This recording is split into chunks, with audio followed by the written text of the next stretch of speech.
Vous serez le plus grand roi du monde. 15h, 16h sur Europe 1. J'ai vu s'ouvrir le mur de Berlin. Historiquement vôtre. A successor to the kings and queens of history. Madame, vous avez entendu parler de la fusée lunaire? Est-ce que vous y croyez? L'art est un monde qui n'a rien à voir avec la réalité. L'hyperphosphorescence, c'est de la physique. Stéphane Bern. Bonjour à toutes et à tous et bienvenue. Historiquement vôtre, c'est reparti et je suis très heureux de vous retrouver, chers auditeurs, pour cette 4e saison. C'est désormais chaque jour à 15h et pendant 1 heure que je vous invite à découvrir sur Europe 1 la véritable histoire d'un personnage, homme ou femme, qui a marqué l'histoire, qui l'a changé aussi, parfois en passant sous les radars. Des personnages mais aussi des lieux où l'histoire s'est jouée ou même des événements marquants que j'ai choisi de vous raconter. Cet après-midi, je vous raconte l'archiduc héritier d'Autriche Rodolphe, fils de l'empereur François-Joseph Ier d'Autriche et de l'impératrice Sissi, et ce jour où il a été retrouvé mort dans son lit en compagnie de sa maîtresse, ou la véritable histoire du drame de Mayerling. Que s'est-il réellement passé dans le pavillon de chasse de Mayerling cette nuit de janvier 1889 ? Est-ce un suicide ou un complot ? Qui a bien pu vouloir la peau du jeune Rodolphe de Habsbourg ? Pour répondre à ces questions, et bien d'autres encore, j'ai le plaisir d'accueillir un journaliste, écrivain et fin connaisseur de cette sombre histoire. Bonjour François Varret. Bonjour Stéphane. Un mot d'abord François pour vous présenter, car on va le voir, vous avez un lien direct, et si j'ose dire affectif aussi, avec l'histoire qui nous occupe aujourd'hui. Qui sont les Habsbourg pour vous ? Alors, les Habsbourg sont des gens que je respecte complètement. C'est une dynastie qui a régné pendant près d'un millénaire sur toute l'Europe. On disait que l'Empire allait du lever du soleil jusqu'au coucher du soleil. Donc, je ne suis pas juge. Ce n'est pas à moi de les juger, c'est à l'histoire de les juger. Mais vous avez un lien très particulier. Moi, j'ai un lien parce que je suis le demi-frère d'un journaliste franco-autrichien, je suis franco-autrichien moi-même, qui s'appelait Ladislas de Hoyos. On a tous bien connu. Vous avez tous bien connu. Et Ladislas était le descendant du comte Joseph Hoyos. Le comte Joseph Hoyos, c'est lui qui a trouvé le corps de Rodolphe à Mayerling.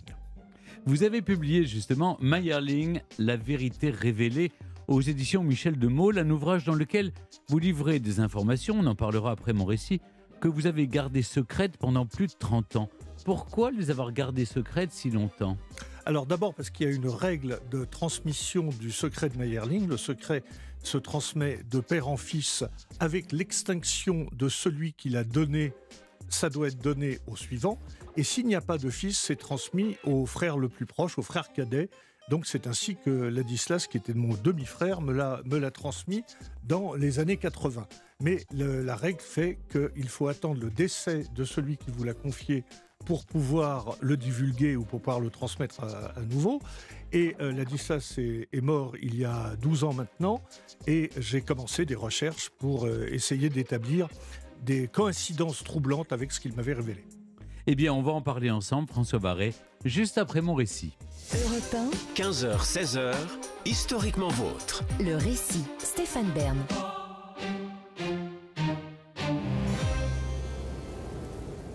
Nous sommes en 1889 et le mois de janvier s'achève. La neige tombe sur Vienne et ses environs. L'archiduc Rodolphe de Habsbourg, 30 ans, unique fils du couple impérial d'Autriche-Hongrie et prince héritier du trône, snobe un dîner familial organisé au palais impérial de la Hofburg. Prétextant auprès de sa famille un rhume, il s'empresse de quitter Vienne.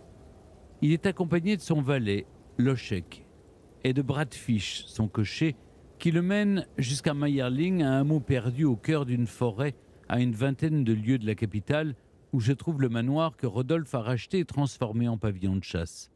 Le prince Philippe de Cobourg et le comte Joseph Hoyos, deux intimes de l'archiduc, y sont tous deux conviés. D'après les rares témoins, c'est d'humeur joyeuse que Rodolphe de Habsbourg reçoit ses invités. Il part se coucher tard, comme à son habitude, après un repas, comme toujours, arrosé de champagne et de cognac. Tout le monde s'endort. Tout est calme à Mayerling, et rien ne laisse présager le drame qui va s'y dérouler cette nuit-là.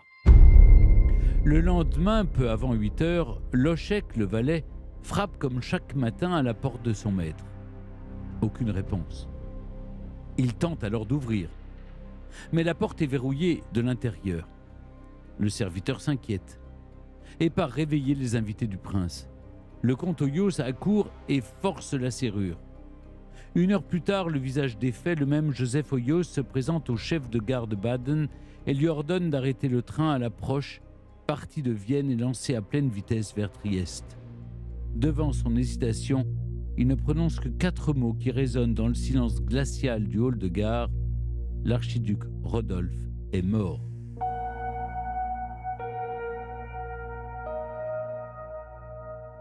Le train est stoppé net, puis repart pour Vienne en urgence. À bord, le comte Hoyos se prépare à annoncer la terrible nouvelle au couple impérial. Mais déjà, les informations fuitent et se répandent. Il commence à savoir que le prince n'était pas seul, que sa jeune maîtresse était présente sur les lieux et que tous deux sont décédés d'une mort violente dans des circonstances mystérieuses. Une mort qui parachève une longue série de scandales dans la vie du prince héritier, lui qui représentait tant d'espoir pour sa famille et pour son peuple. Mais cette fois, nul ne sait ce qu'il s'est véritablement passé à Mayerling ou ne se doute encore des conséquences que ce drame s'apprête à engendrer. Mais revenons au début, si vous le voulez bien. Rodolphe François-Charles Joseph de Habsbourg-Lorraine voit le jour à Laxenburg en 1858 aux environs de Vienne. 3e des 4 enfants de l'empereur d'Autriche et de son épouse, Élisabeth dit Sissi, l'impératrice, née princesse de Bavière. La naissance du petit archiduc est un jour historique et Rodolphe est promis à un immense destin. Seul et unique fils du couple impérial, il hérite du titre de prince héritier justement, prince héritier de l'une des plus grandes puissances de son temps, le territoire du vieil empire autrichien récemment rebaptisé Empire austro-hongrois. Malgré sa perte d'influence auprès des jeunes nations italiennes et allemandes, il demeure un ensemble gigantesque qui s'étend sur près de la moitié du continent, depuis les côtes de l'Adriatique jusqu'au plateau de l'Ukraine.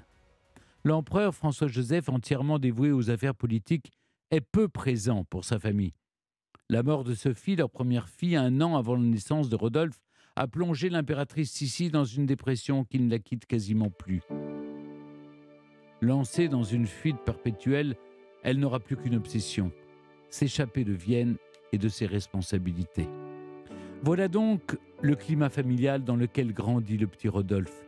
D'apparence chétive et de tempérament craintif, on lui apprend le métier des armes dès l'âge de 3 ans. En parallèle, le prince héritier reçoit une formation à l'exercice du pouvoir et se montre d'une grande acuité intellectuelle. Entre un père distant et une mère fuyante, Rodolphe est isolé. Il lui arrive de retrouver Sissi loin du palais de la Hofburg et des rigidités protocolaires de la cour viennoise, dans la Kaiservilla de Bad Ischl, leur résidence d'été. Mais l'impératrice ne semble se soucier que de sa dernière-née, Marie-Valérie. Et Rodolphe souffre en silence de ce manque d'affection. Très tôt, il connaît l'ennui et le désœuvrement, 2 sentiments qui ne le quitteront plus. À 15 ans, Rodolphe entame une vie de séducteur, enchaînant les rencontres avec des femmes de la cour. Rêveur, passionné par le vol des oiseaux qu'il observe au-dessus du Danube, il aimerait se tourner vers des études d'ornithologie. Mais sa carrière militaire le rattrape. Proclamé colonel par son père dès le lendemain de sa naissance, il se doit maintenant de prendre l'uniforme qui devient dorénavant et pour toujours son habit d'apparat. Rodolphe de Habsbourg part aussi à la rencontre des peuples de cet immense territoire qu'il devra un jour gouverner. Il aime Prague et la Bohème où il réside régulièrement. Voyageant beaucoup comme sa mère, il s'intéresse aux revendications des nationalités de son empire dont il a appris à parler presque toutes les langues. Désorienté en réalité, l'archiduc est tiraillé entre son rang et son ambition. Ouvert d'esprit, il est influencé par l'anticonformisme de l'impératrice, mais il a le sens de l'État et il respecte la couronne. Sa vision politique diffère de celle de son père qui de toute manière ne s'entretient jamais avec lui des affaires de l'État. L'empereur, conservateur et de nature secrète, évite tout contact avec sa famille et surtout avec son fils au vu bien trop radical à ses yeux. Rodolphe de Habsbourg, lui, est un libéral. Il rêve de fédéralisme et s'oppose au rapprochement de la couronne d'Autriche-Hongrie avec l'Allemagne de Guillaume Ier et de Bismarck. Seul contre tous, il prône une alliance avec la jeune République française. Si le protocole l'empêche de s'exprimer comme il le souhaiterait, Rodolphe a trouvé comment le contourner. Il publie de nombreux articles sous pseudonyme dans des journaux d'opposition. La relation père-fils s'envenime, les querelles s'enchaînent et chacun commence à prendre ses distances. Avec la princesse Stéphanie de Belgique, en revanche, l'archiduc Rodolphe se rapproche. Le père de la princesse est le roi Léopold II, le roi des Belges, perçu comme un arriviste par les têtes couronnées d'Europe. Alors, c'est peu dire que dans le clan des Habsbourg, nul ne se réjouit de cette union. Mais à 23 ans, après avoir refusé de nombreuses prétendantes, Rodolphe a fait son choix. C'est pourtant du bout des lèvres qu'il dit oui à la jeune princesse en ce 10 mai 1881 à l'église des Augustins de Vienne. Un grand bal est donné, l'archiduc est bon danseur, il invite son épouse pour une première valse, mais le bonheur apparent est de courte durée. 2 ans plus tard, après la naissance de sa fille, la petite Élisabeth, surnommée Herzi, Rodolphe de Habsbourg se prend à fuir le foyer familial et quitte Vienne sous le coup de ses pulsions, semblant imiter sa mère Sissi. De retour dans la capitale, il délaisse son épouse au profit d'aventures d'un soir, fréquente autant qu'il le peut les maisons closes où il finit par contracter une maladie vénérienne. Contaminée par la gonorrhée de son mari, l'archiduchesse Stéphanie devient stérile. Ceci jette l'opprobre sur ce mariage déjà fragile. Rodolphe de Habsbourg n'a pas seulement condamné son épouse à l'infertilité, ce qu'elle ne lui pardonnera jamais, mais aussi la destinée de toute une famille. Il n'est pas parvenu à donner un héritier mâle à la couronne d'Autriche-Hongrie. Le couple archiducal ne devient plus qu'une triste façade. Rodolphe de Habsbourg, quant à lui, est tenu à distance du pouvoir. Au tableau de famille, il n'est plus qu'une ombre désormais. Mais le pire reste à venir. Il faut avouer que cela fait un moment que le prince héritier glisse sur une mauvaise pente. Après 8 années de mariage, 6 années de maladie et d'excès, alors qu'il n'a que 30 ans, il ne fait pas son âge. Il a les traits tirés et le teint pâle. Les inquiétudes à son sujet sont anciennes et nombreuses, et chacun redoute le pire en silence. Cette tristesse que le prince affichait dans ses yeux d'enfant semble s'être creusée à l'âge adulte. De nature fragile et craintive depuis toujours, ses consommations d'alcool, ses prises de drogue, morphine et cocaïne, dont il abuse pour soulager à la fois sa maladie vénérienne et son mal-être, n'arrangent rien. Dans son entourage, on se demande s'il n'a pas hérité de cette mélancolie propre à la famille de sa mère, dans laquelle s'est laissé choir tout un pan de la branche bavaroise de sa lignée Wittelsbach. Souvent, le prince héritier parle de sa mort. De sombres nuages passent et repassent au-dessus de ce jeune homme torturé, à tendance suicidaire et souffrant de ce qui s'apparente à une forme de maniaco-dépression.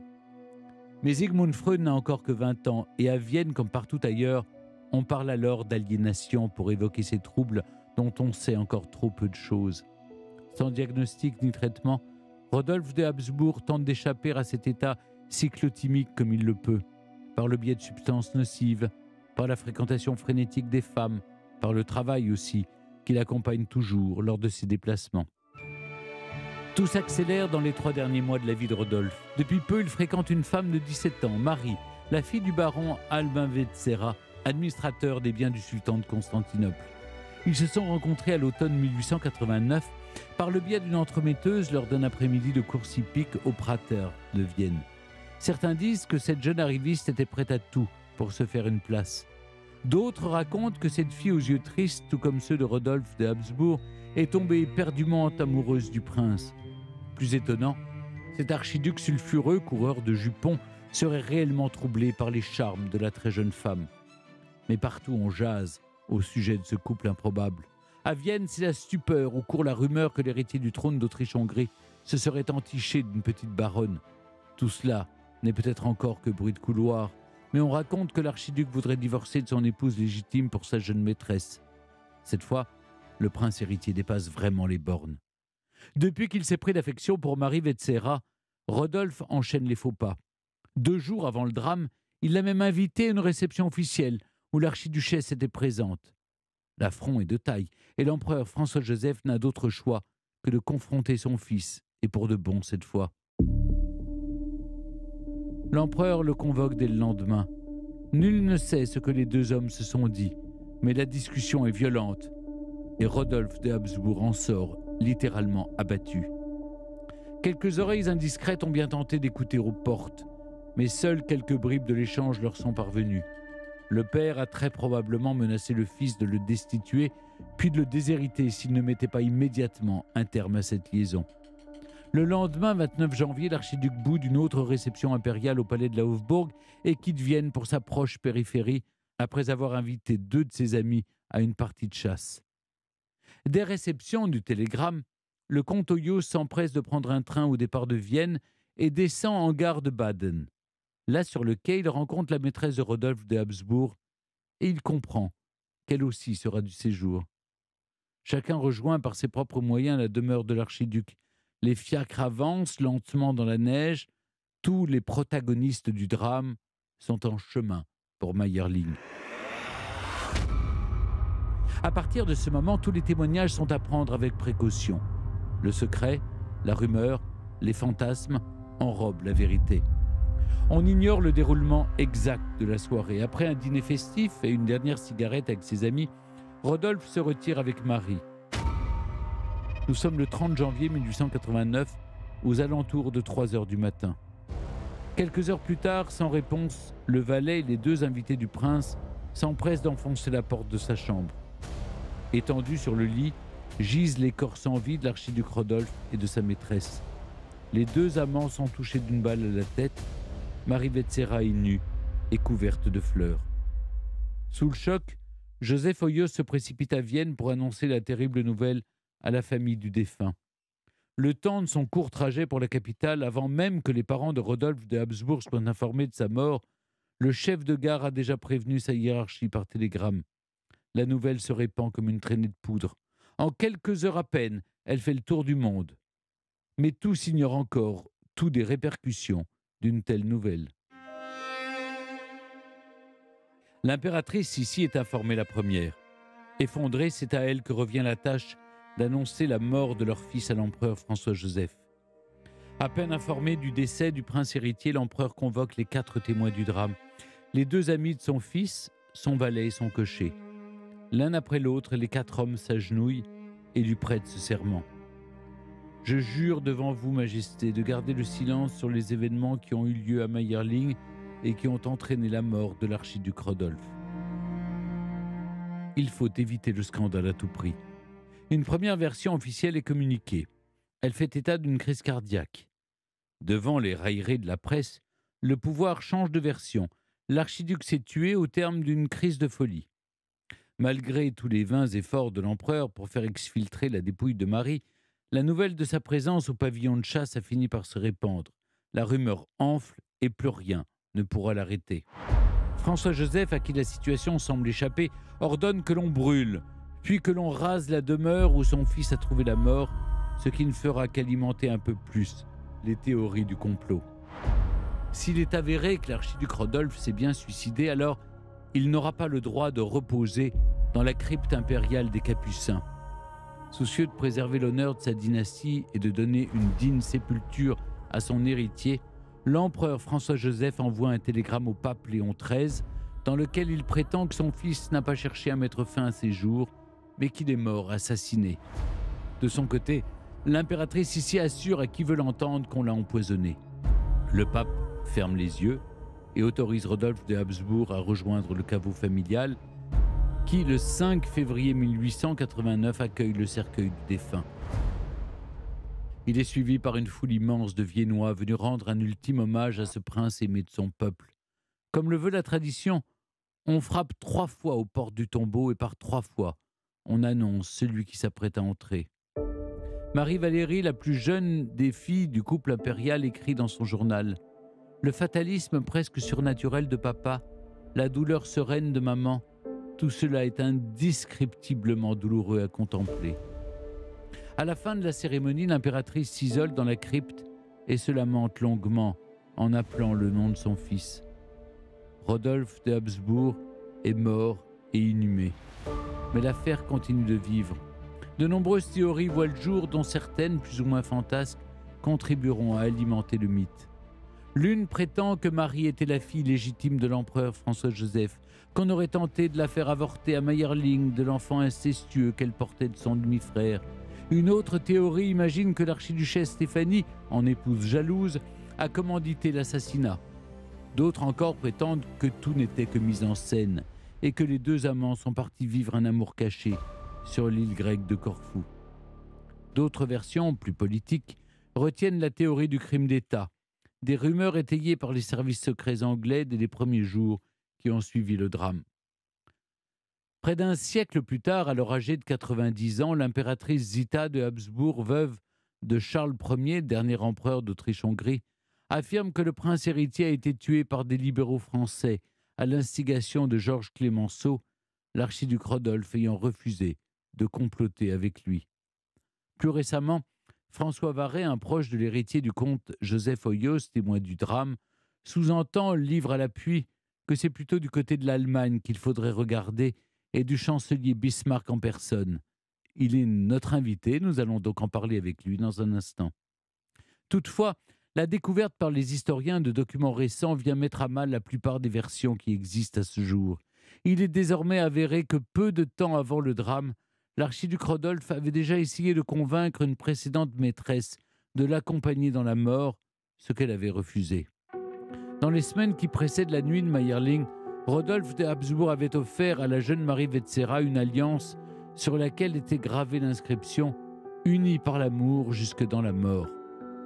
Le jour même du drame, tant de fois évoqué par l'archiduc avant sa réalisation, Rodolphe de Habsbourg avait écrit ces mots à son épouse l'archiduchesse Stéphanie : « Ma chère Stéphanie, tu es délivrée de ma présence et libérée du fléau que je suis. » Des lettres similaires écrites de la main de Marie Vetsera ont été retrouvées récemment. Soucieuse que sa relation avec Rodolphe soit rendue publique, elle confiait à une amie : « Il n'y aurait pas d'autre solution que de nous donner la mort dans un endroit inconnu, après quelques dernières heures de bonheur. » Tout semble dit et même écrit à l'avance, et tout laisse penser à un suicide amoureux. Faut-il alors chercher plus loin ? Souvent, ne sommes-nous pas tentés de refuser la simple vérité, surtout lorsqu'elle se tient là, devant nous ? Pour les historiens, cela ne fait aucun doute. Rodolphe de Habsbourg a tiré sur Marie. Il a couvert de fleurs le corps de la jeune femme aimée, puis il a retourné l'arme contre lui. Peu importe au fond le déroulé précis du drame, une chose paraît certaine, l'archiduc Rodolphe, héritier du trône austro-hongrois, était condamné. Il l'était non pas par la soi-disant malédiction des Habsbourg, mais par les failles profondes de sa personnalité. Sa carrure était trop frêle pour porter la lourde tâche d'hériter du trône qu'il n'avait pas choisi. Sa fragilité l'empêchait de faire face à son destin.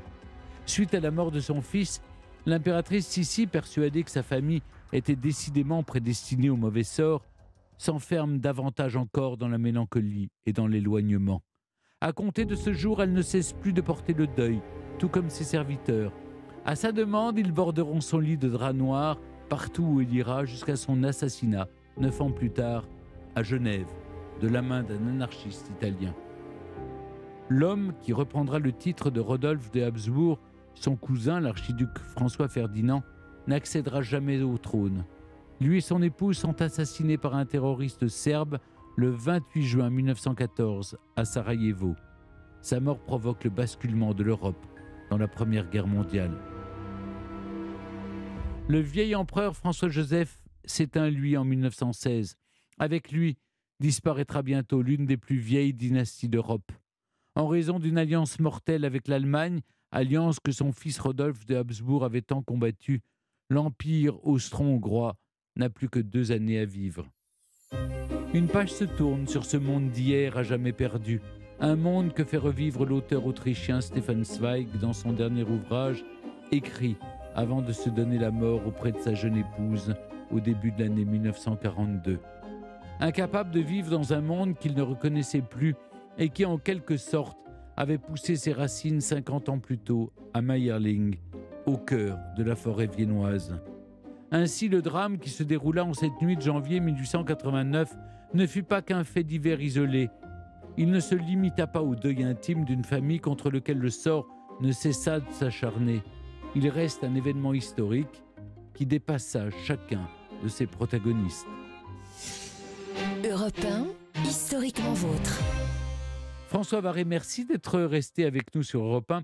On le disait en début d'émission, vous êtes le demi-frère du regretté journaliste Ladislas de Hoyos, un descendant du célèbre comte Hoyos, l'un des 4 témoins du drame de Mayerling. J'ai cité plusieurs théories qui ont circulé sur ce qui s'est passé réellement dans le pavillon de chasse de Mayerling. Aujourd'hui, pour la plupart des historiens, je le disais, Rodolphe des Habsbourg a tiré sur Marie, puis s'est suicidé. Mais vous contestez cette hypothèse. Pour vous, il y a un coupable et des complices, et tout ça, ça vient de l'Allemagne. Oui, le suicide de Rodolphe de Habsbourg est finalement une piste, mais ça reste une hypothèse. Ça reste une hypothèse qui est basée finalement sur 3 choses. Sur le fait que l'on suppose que Rodolphe était très très amoureux de Marie. C'est pas établi. Sur le témoignage du comte Hoyos et sur le témoignage d'un médecin légiste qui a examiné Rodolphe et qui a fait un compte-rendu complètement folklorique en disant que la forme de ses os prédisposait à la folie qui pouvait conduire au suicide. C'est vraiment formidable. On est en 1890 et on arrive à écrire des choses comme ça. Donc c'est une hypothèse. Il y a une autre hypothèse qui est tout à fait sérieuse, c'est que ça soit un assassinat, et c'est sur cette piste que je me suis étendu, puisque c'est le témoignage que mon frère, Ladislas de Hoyos, m'a transmis en le recevant au bout de 4 générations de la part de son aïeul, le comte Joseph Hoyos. Donc un assassinat, et un assassinat... Commandité par Bismarck. Commandité par Bismarck, absolument. Donc, mais pas réalisé par Bismarck, mais par des émissaires allemands. Par des émissaires, tout à fait. Au service du chancelier. Pourquoi Bismarck aurait-il fait éliminer Rodolphe de Habsbourg? En quoi était-il un danger alors qu'il y avait une alliance entre les 2 empires? Alors d'abord, Rodolphe détestait cette alliance entre l'Allemagne et l'Autriche. Souvenez-vous, il avait été très traumatisé par la bataille de Sadova, lorsque les troupes allemandes ont déferlé à 80 km de Vienne. Il avait 9 ans à l'époque, je crois, et il était complètement traumatisé. Il n'a jamais tellement aimé les Allemands, ni Guillaume II, qu'il trouvait immature, ni bien évidemment Bismarck, à qui il reprochait cette alliance. Avant de revenir en détail sur les révélations que vous publiez dans votre livre, François Varret, pour bien comprendre l'enjeu de cette nuit de janvier 1889, qu'est-ce qui se jouait autour de ce jeune Rodolphe de Habsbourg? Qui lui en voulait? C'est-à-dire, c'est uniquement une question politique ou c'est pas aussi une question familiale?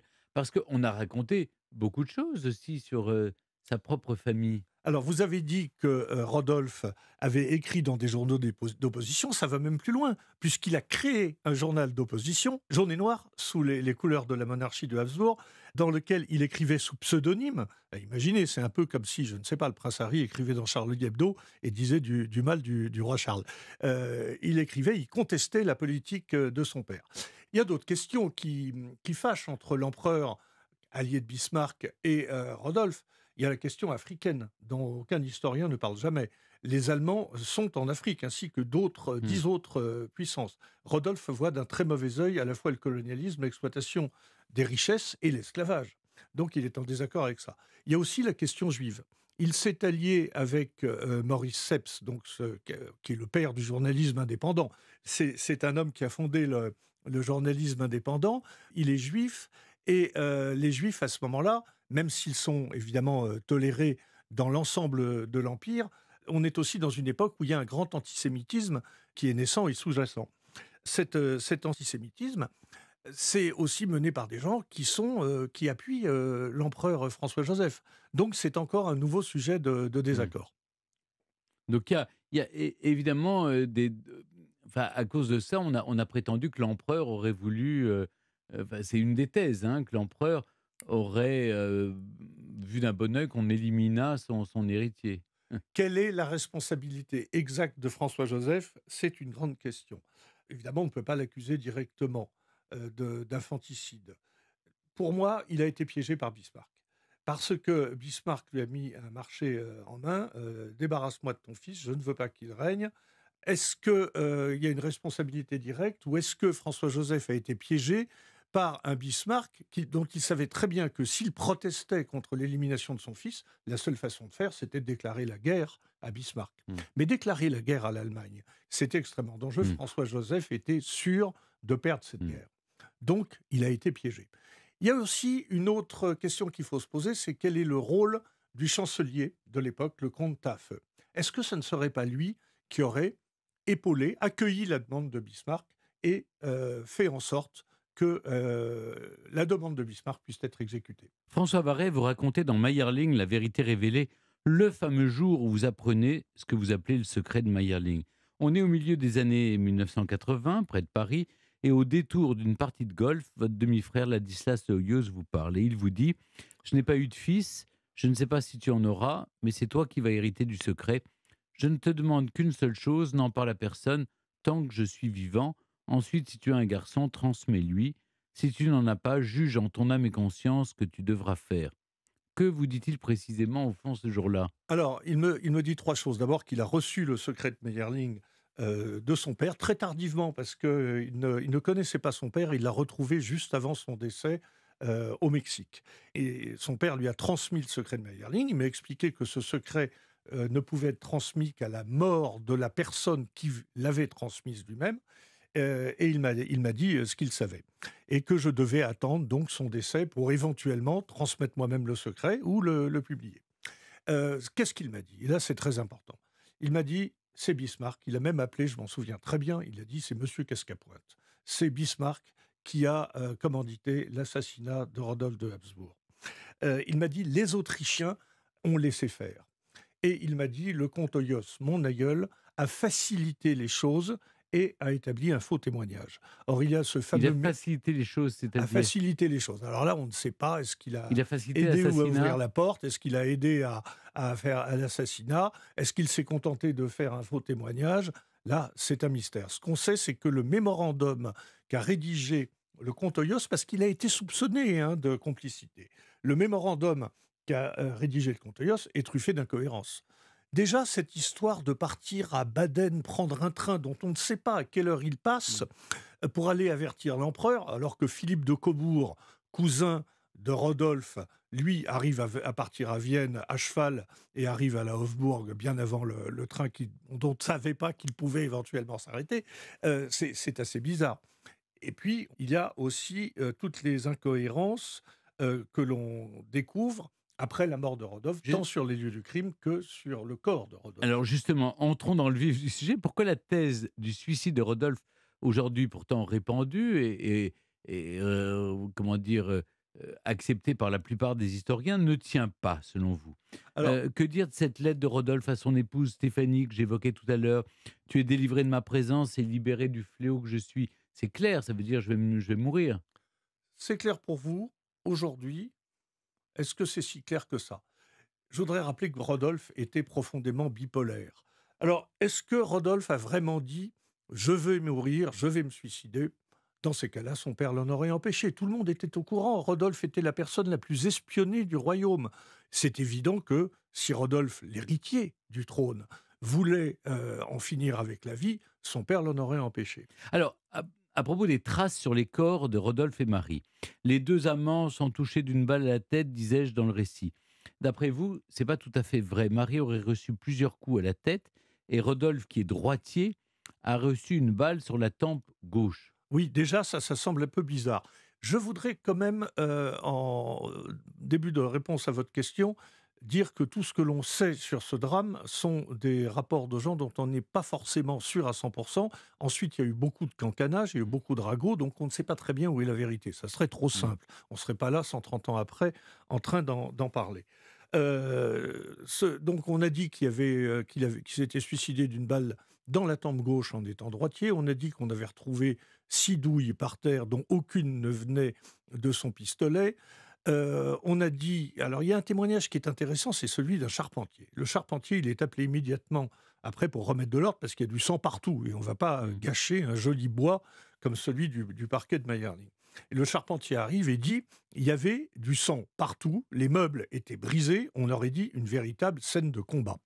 Il y a d'autres gens qui parlent d'une fenêtre avec des carreaux cassés. Bon, tout ça, ce sont quand même des indices qu'il faut prendre en considération. Et puis, il y en a d'autres. Vous savez, on a vu longuement cette photo de Rodolphe sur son lit de mort avec un bandage autour de la tête et on distingue nettement sur la partie droite un enfoncement. Il y a un autre témoignage, c'est celui de la sœur de Rodolphe qui vient à Meyerling voir le corps de son frère. Alors, c'est d'ailleurs, petite parenthèse, elle vient, les parents ne se déplacent pas. Ils ont perdu leur fils à Meyerling, mais ils ne vont pas à Meyerling. Ce sont les seuls parents du monde qui ne vont pas sur les lieux d'un drame qui coûte la vie à leur fils. Donc la sœur de Rodolphe arrive, elle voit le corps de son frère, elle prend sa main et elle s'aperçoit que la main est gantée. Il y a 2 gants blancs Bon, elle lui prend la main, et là, elle témoigne en disant il y avait du coton au bout des doigts. Les phalanges avaient été sectionnées, et à la place des phalanges, il y avait du coton. Comment peut-on se suicider d'une balle dans la tempe en se sectionnant les doigts? Bon, ça reste un mystère. Tous ces mystères enrichissent la thèse de l'assassinat. Mais donc, qui a tenu l'arme, si ce n'est pas la main du prince héritier? Il y a une piste assez sérieuse. Un aubergiste voisin a dit, c'est bizarre, il y a des Prussiens qui sont là. Alors, des Prussiens, comment le savait-il? C'est assez simple, l'accent prussien est très très différent de l'accent autrichien. Et elle leur a demandé qu'est-ce qu'ils sont venus faire là au mois de janvier à Mayerling, et ils répondent, on est venus chasser. Personne n'a vu leur fusil de chasse. Ils sont venus chasser, ils ne sont pas allés chasser. Aller à Mayerling en venant de Prusse pour chasser, c'est un peu bizarre. Donc, il y avait des Prussiens, visiblement, qui étaient là. Est-ce que ça pourrait être les assassins? C'est une piste. François Varret, parmi les découvertes récentes sur Mayerling, il y a des lettres dont j'ai mentionné quelques mots dans le récit. En 2015, la Bibliothèque nationale d'Autriche, l'ENB, a révélé l'existence de 3 lettres d'adieu manuscrites de Marie Vetsera, la jeune maîtresse de Rodolphe, retrouvée dans le coffre d'une banque, 126 ans après sa mort. « Je suis plus heureuse dans la mort que dans la vie », c'est ce qu'on y lit. Ces documents, selon vous, ne prouvent rien? Ça ne prouve pas que c'est un double suicide amoureux? En 1870, 19 ans avant le décès de Rodolphe, on déclenche une guerre sur la base d'un faux qui s'appelle la dépêche d'Ems et qui pousse Napoléon III à engager une guerre complètement inutile contre Bismarck. Un peu plus tard, en France, on condamne un homme, le capitaine Dreyfus, au bagne, sur la base de faux. Les faux étaient très, très, très nombreux à circuler. Et un peu plus tard, on a découvert en Allemagne des officines de faussaires qui travaillaient directement pour Bismarck. Ce n'est pas une preuve absolue, mais il faut tenir compte de cela dans tout écrit que l'on retrouve. Il n'est pas exclu que cela peut être des faux. Il n'est pas non plus exclu que des lettres puissent avoir été écrites sous la dictée. On ne connaît pas le rôle de Marie Vetsera. On ne sait pas qui elle était vis-à-vis de Rodolphe. Est-ce que c'était simplement une jeune fille amoureuse? Est-ce qu'elle a joué un rôle? Est-ce qu'elle a obéi à une consigne qu'on lui avait donnée? Personne ne le sait. Est-ce que vous pensez que si Rodolphe avait régné, il aurait changé le cours des événements? Parce qu'on a quand même le sentiment que cette dynastie des Habsbourg était vraiment sur le déclin. Alors, c'était un immense empire, et vous savez qu'à la fin du 19e siècle et au début du 20e siècle, tous les empires, sauf le Japon, ont disparu. L'empire n'a plus vocation, l'empire en tant qu'aspirateur d'autres peuples et d'autres territoires n'a plus vocation à exister. Donc il est sûr qu'une version impériale de la monarchie des Habsbourg n'aurait pas pu survivre. Par contre, Rodolphe, lui, voulait moderniser cet empire. Quelle suite est-ce que vous espérez pour cette affaire?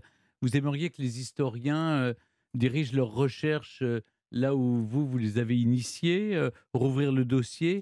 Alors tout à fait. Les historiens ont travaillé, je vais dire, un petit peu en vrac, un peu dans tous les sens. Tout le monde y est allé de sa vérité.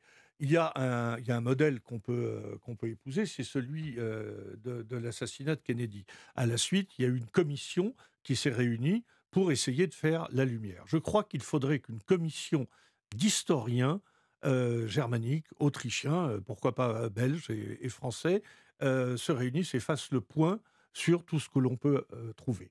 Il faut aussi qu'on puisse trouver d'autres archives. Il y aurait des archives secrètes du comte Taffe, le chancelier autrichien de l'époque, qui a dit « j'ai gardé des documents concernant Mayerling ». Et puis après, il a dit « oh, ils ont brûlé dans mon château ».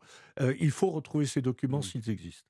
Et puis, il faut, et je l'ai demandé au président de la République, Alexandre Van den Bellen, au président de la République autrichien, il faut autoriser l'ouverture du cercueil de Rodolphe de Habsbourg et celui de Marie Vetsera pour voir exactement de quoi ils sont morts. Je crois, mon livre sera peut-être bientôt traduit en allemand, je l'espère en tout cas, et en tout cas je sais que ça fera un peu bouger les choses à ce moment-là. Merci beaucoup François Varret de nous avoir accompagnés cet après-midi pour la première émission d'Historiquement Vaud de cette 4e saison, afin de retracer la véritable histoire du drame de Mayerling. Je rappelle votre ouvrage dans lequel vous révélez le secret que vous a confié votre demi-frère, Mayerling, la vérité révélée, Un secret de famille dévoilé paru aux éditions Michel de Maulle pour que vous puissiez, chers auditeurs, vous faire votre propre avis sur ce drame qui a fait couler plus d'encre encore que de sang. Merci à vous. Historiquement vôtre sur Europe 1 et en podcast sur europe1.fr.